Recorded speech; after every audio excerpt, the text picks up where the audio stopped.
A alternativa às cifras de fluxo são as cifras de bloco, aquela em que eu espero chegar a um tanto de bytes, de símbolos, de bits, e os acumulo para eu criptografar o bloco de uma única vez, né? Bom, existem vários algoritmos que fazem isso, como o DES, o AES, e esses algoritmos eles têm blocos de tamanho variável. Então eu posso ter um bloco de 64 bits, eu posso ter um bloco de 128 bits, o tamanho do bloco depende do próprio algoritmo. De novo, quanto maior for o bloco, mais seguro será o meu processo, né? O interessante desse algoritmo é que, na sua forma básica, desses algoritmos, né, das cifras de bloco, é que nas suas formas básicas, cada bloco é cifrado de forma independente. O que isso significa? Que de repente eu posso distribuir o processo de criptografia por vários processadores, né? Eu posso fazer isso de forma paralela. E eu ganho muito em desempenho. Na verdade, eu posso até pensar em ganhar um pouco em segurança na medida em que eu distribua pedaços da informação, do documento, dos dados, para máquinas diferentes, computadores diferentes processarem, e nenhum computador recebe o documento original na íntegra. Entendeu? Então, assim, ninguém vai ver o documento inteiro. Eu vou distribuindo para várias máquinas, cada uma cifra lá o seu bloco e me devolve os blocos cifrados. E aí nenhum deles vê o documento completo. Então tem inúmeras vantagens usar um processo em que a cifragem pode ser feita de forma paralela, né? Mas vamos ver qual que é a ideia. Eu tenho aqui meu documento, eu vou dividi-lo em vários blocos daqueles tamanhos, né? Voltando aqui um pouquinho, de 64, 128 bits, de 256 bits, 512 bits e por aí vai. Submeto cada um desses blocos ao processo de cifragem, alimentando com a minha chave. Novamente, nós estamos falando de um algoritmo de chave simétrica, mesma chave para cifrar e decifrar. E tiro do outro lado cada bloco cifrado, e o meu texto cifrado será a combinação, né, a sequência desses blocos cifrados. Não sei se você imagina, mas aqui, se eu embaralhar um pouco esses blocos, eu consigo um pouco mais de segurança para o meu documento, né? Então, existem vários algoritmos que fazem cifragem de blocos e a forma como eles lidam com esses blocos, como que eles dividem o texto em blocos, como que eles submetem os blocos ao algoritmo de cifragem, que processos são feitos antes e depois, né? Tanto nos blocos antes de serem cifrados quanto nos blocos após a cifragem. E, finalmente, como ele combina os blocos na saída, determina a abordagem específica de cada um daqueles algoritmos.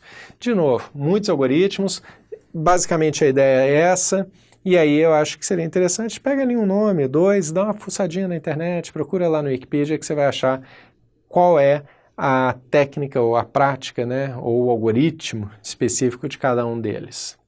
Muito bem, então, quando eu faço esse processo, eu consigo inúmeras vantagens que nós já vamos ver, como, por exemplo, dá para cada bit de informação, ou cada unidade de informação, um pouco mais de segurança. Porém, você observou que todos os blocos são cifrados do mesmo jeito e com a mesma chave? Isso é uma certa fragilidade, né? Então, se um bom hacker começar a pegar os blocos cifrados, ele pode começar a perceber um padrão. Por exemplo, quando a gente fala de um bloco de 64 bits, que é o menorzinho, nós estamos falando praticamente de 8 bytes, né? E se o seu texto tiver uma repetição desses 8 bytes com muita frequência, o hacker vai perceber que existe um padrão e a partir daí ele pode conseguir ter mais facilidade para decifrar o seu documento. Bom, então como que a gente tenta evitar isso? Evitar que um bloco que se repita seja cifrado exatamente no mesmo jeito, né? Eu tento misturar um pouco esses blocos antes de serem cifrados ou logo após a cifragem. Uma das técnicas mais usadas é a que a gente chama de realimentação, em que o bloco anterior é usado na cifragem do próximo. Então eu cifrei um bloco, ok, aí ele me gerou a saída. Na hora que eu for cifrar o próximo bloco, essa saída interfere no meu bloco original. Vamos ver isso no diagrama. Então, eu tenho meu bloco 1 e vou submetê-lo a um XOR com um vetor de inicialização, né? Esse vetor de inicialização é o valor de ponto de partida, como se fosse um primeiro bloco cifrado que, na verdade, não existe, né? Bom, mas enfim, o que acontece? Eu faço um short e embaralho meu bloco 1. Aí faço a criptografia usando a chave e obtenho o bloco cifrado 1. Na hora que eu der a entrada do bloco 2 no processo de cifragem, eu vou fazer um short com o bloco cifrado 1. Então eu estou fazendo uma realimentação daquela cifragem no processo para que eu possa ter um bloco cifrado 2. Mesmo que bloco 1 e bloco 2 sejam idênticos, o resultado do bloco cifrado 1 e bloco cifrado 2 será agora diferente. E aí continuo. O bloco 3 será processado, né, por meio de um short com o bloco cifrado 2, para depois esse resultado ser criptografado e gerar o bloco cifrado 3. Então existe uma realimentação. Aqui minhas únicas preocupações são eu ter um vetor de inicialização e eu manter minha chave simétrica, né, de certa forma sigilosa. Bom, essa realimentação é chamada de Cipher Block Chaining, tá? Ou cifra de blocos por encadeamento, né? Então, quais são as vantagens da cifra de blocos, das cifras de bloco, em comparação, obviamente, com as cifras de fluxo?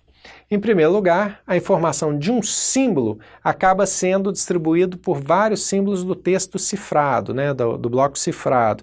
Então, os bits de um símbolo podem ser espalhados em diversos lugares dentro do bloco. Em segundo lugar, ele é mais imune a alterações, porque como eu tenho que processar o bloco como um todo, se eu vario 1 bit, 2 bits, alguns bits ali no bloco, o meu bloco passa a não ser mais decifrável. Ele vai gerar uma mensagem de erro na hora da decifragem, né? Na hora que eu estava fazendo a cifra de fluxo, chegava um bit, eu cifrava, chegava outro bit, eu cifrava e aí um erro seria mais dificilmente percebido. Bom, porém, um algoritmo mais lento por causa dessas operações todas extras e é um algoritmo que me leva à propagação de erros, né? Voltando aqui na figura, se eu tenho um erro aqui no bloco recebido ou em qualquer processo, ele vai gerando um efeito em cascata porque esse erro vai se propagando lá para frente, né? E depois eu não consigo decifrar o documento. Mas enfim, a maior parte dos algoritmos de hoje são algoritmos de bloco, ou seja, cifras de bloco. As cifras de fluxo têm suas aplicações muito interessantes, mas a gente vai ver alguns algoritmos mais seguros aqui. Então, assim, esses dois algoritmos, eles nos dão já uma boa perspectiva da criptografia, né? Mas estamos falando de cifras ou de criptografia de chave simétrica. E aí no próximo vídeo a gente continua com a criptografia de chave assimétrica.